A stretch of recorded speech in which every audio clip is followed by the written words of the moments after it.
Hey guys, what's up? I know it's been a very long minute, but I have a really good reason. I got a new puppy. His name is PETA, and he is a mini dachshund. So he is currently 3 months right now, and yeah, he's been the whole reason why I haven't been filming as much as I would like. I had originally wanted to do like a vlog of me picking up PETA, but when I got him, it was just like a whirlwind of events that occurred afterwards. And yeah, he's just been taking up most of my time, which is fine. And yeah, plus I don't even know if you guys even want to see like a puppy update video or if you even care. If you do, like if you're curious, let me know and I will do like a little, I don't know, vlog, sit down Q&A for mini dachshunds. But yeah, he is just being crate trained right now, so if you hear some squeaking in the background, that's the reason. But in today's video, I'm going to be doing a repot, kind of like my repot routine. It has changed since 2 years ago, and I think that's something to address with you guys, just because like my style of planting has changed and the types of plants that I have been accumulating has changed as well. So I guess it's kind of like more of what I wish I had known. Or I guess it's more of like just answering like basic questions that some people still have, you know, like when should you repot? Should you water your plants before you repot? What kind of soil amendments should you be using? And that type of stuff. So those are the topics that I will be going through today. So let's just get into this video. All right, so the first plant that I am going to be repotting is this Anthurium King of Spades. Now, as you can see, it is incredibly root bound. It has nowhere to go and it's just basically suffocating itself. So it needs to be repotted, clearly. And you know, when you repot your plants and give it space to grow, it's going to reward you with bigger leaves and it'll be better at absorbing like water and nutrients in order to continue to grow for you. Now, one of the things that I have come across was there's been, I wouldn't say that like it's like a fact, but you know, I've seen some people ask like, oh, should you water your plant before you repot? And honestly, I think there's like a few factors that go into this. So for example, this particular plant right here, did I water it before repotting? I did. I actually watered all three of these plants before filming this video because they were very dry. And when your roots are like dehydrated, you're gonna damage your roots when you're repotting, right? And especially if your plant is currently in moss like this, that's, you know, stuck to the roots and it's very difficult to remove. If your roots are dehydrated, you're gonna end up snapping your roots and then it's gonna, you know, take its sweet time to acclimate to its new environment. So I think it just really depends. So like if your plant is like, if the roots are, you know, plump and it looks like it can handle the repotting process, then you don't need to water your plant. But if it's like super dehydrated and it looks very frail, I think, yeah, you should definitely give it a drink and then wait for it to plump up and then repot. So like I said, like all of these plants were very dehydrated, and they were dehydrated because I've been very busy with my new puppy. But yeah, if it's dehydrated, you want to work with roots that are plump and not like so fragile. And I find actually that plants that are currently in moss tend to be more fragile than plants that are in soil. I just find that the plants that are in soil, the roots are just so much more robust. You can see that. Like, look at that. It's so fuzzy, so chunky, in comparison to roots that are like in semi-hydro. I'm gonna have to show you semi-hydro roots look like, but they're just more hair-like, I find. And I find that more aroids tend to have like more philodendrons. Their roots are much more hair-like. So for that reason, I would probably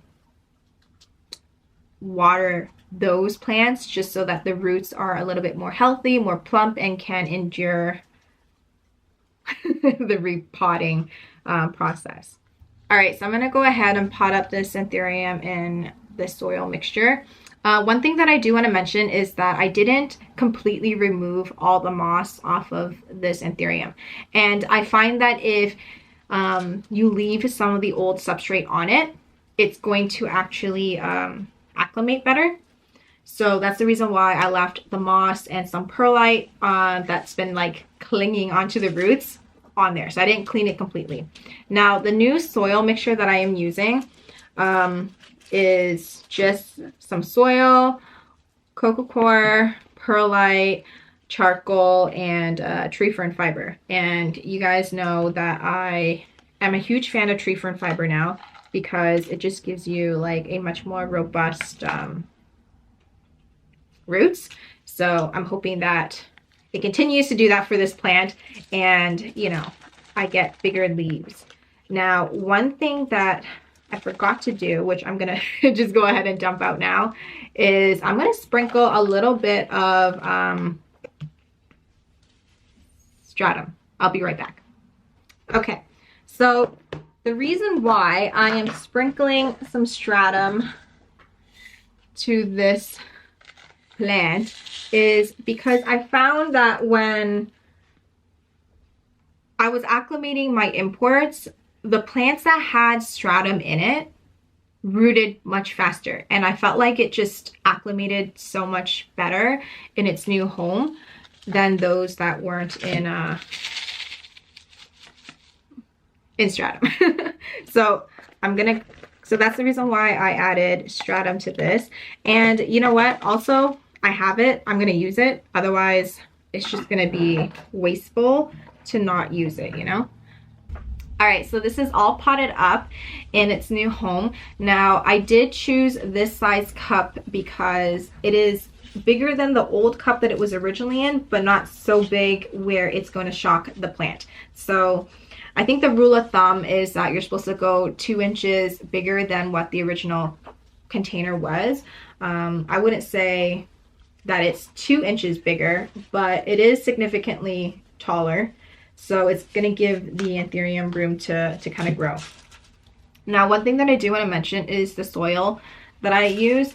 I think I forgot to mention that there's orchiata in here. Now, I prefer using orchiata because the bark is smaller in comparison to regular orchid bark that you would get at your local nursery. I just find that those barks are they're just too big.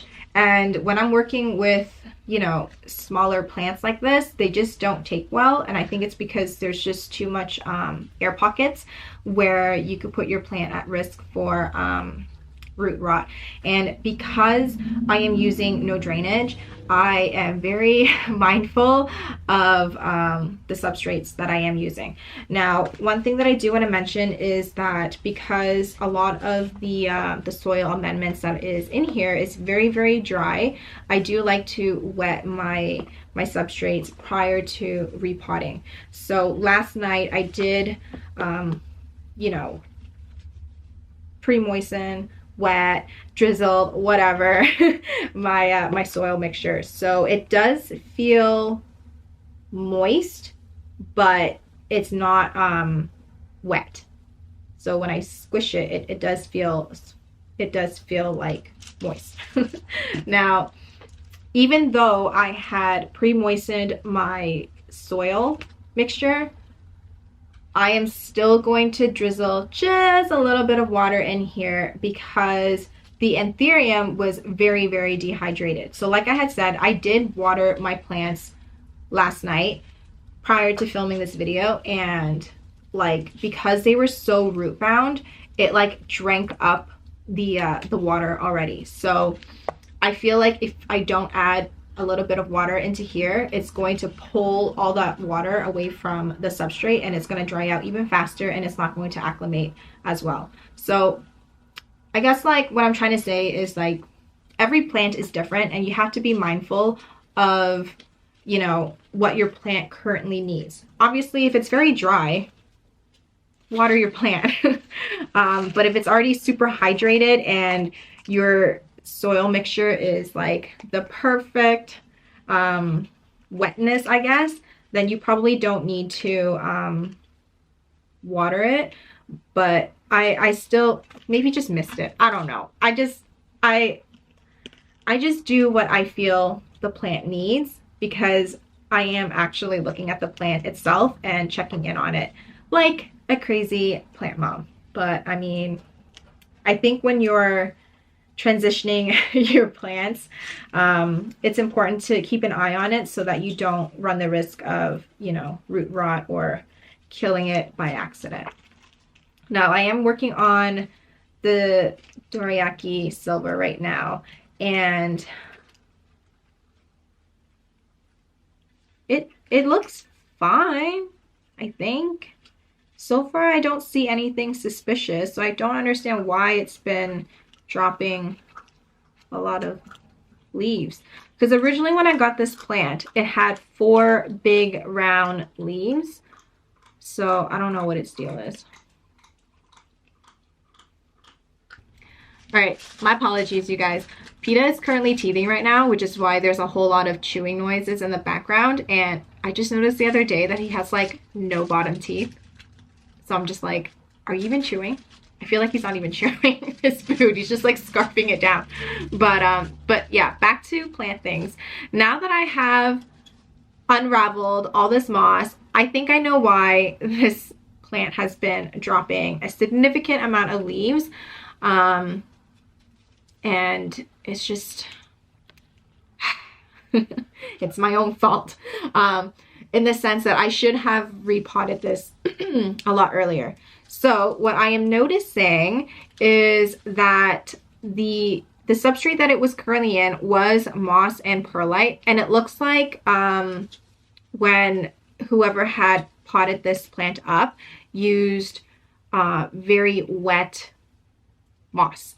And when you're working with moss, you want to ensure that it's moist and not wet, because if it's wet, that's when you're gonna like just give your plant root rot. So it was wet, and I don't know if you can see, but all this brown area here is root rot. So I'm gonna trim back half of the roots back here, just to ensure that I got rid of all like the rotting roots, because you don't really want that in your new media, because it's just gonna continue rotting because of the bacteria. So that is the reason why this was dropping its leaves, and also the reason why it hasn't given me any new growth since. So that explains it.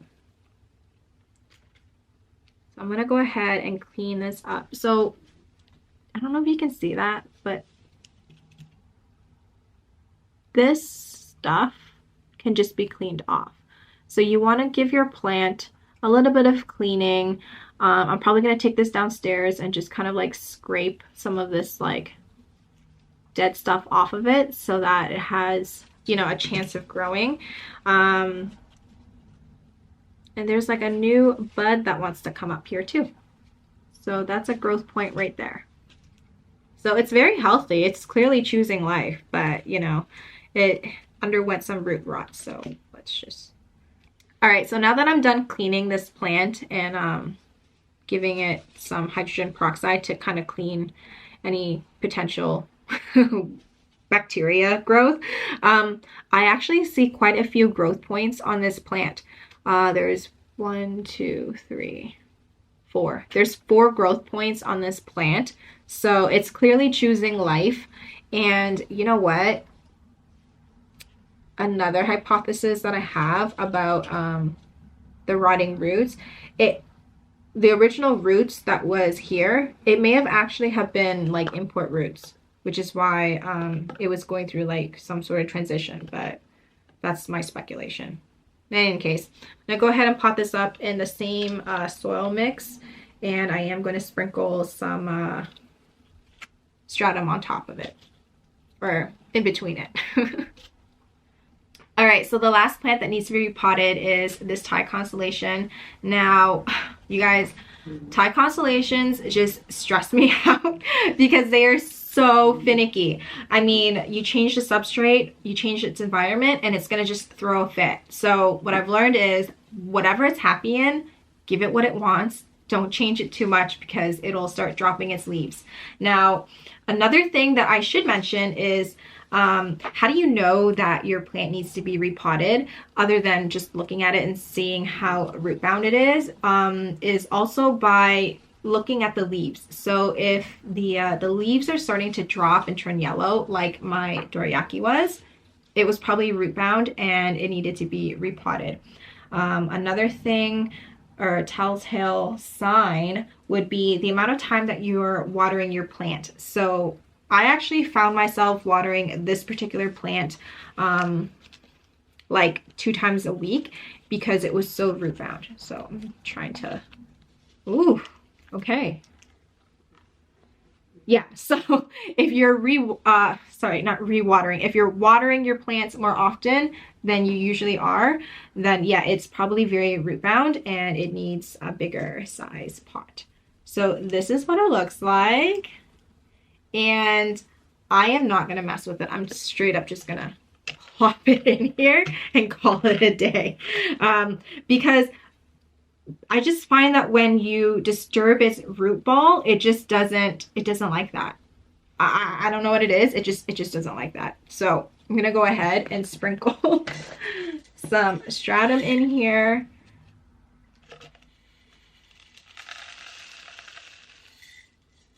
And just pot this up. So yeah, Thai constellations, if it was any other plant, I would have just kind of like picked the soil apart from the root, but not Thai constellations. I do not mess with it. I'm just like, here you go, figure it out, and that's it. So I'm gonna go ahead and repot this off camera.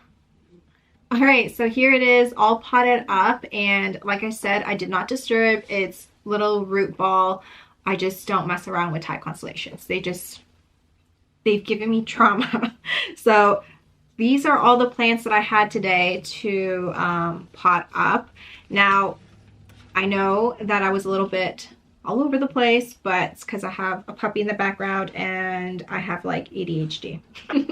Self-diagnosed, of course. But in any case, I hope this video was helpful. If I missed anything, please leave your questions down below. And when I do like an update or if I do another repotting video, I'll answer your questions. So the dogs are getting kind of playful now. So I'll see you guys next time. Bye.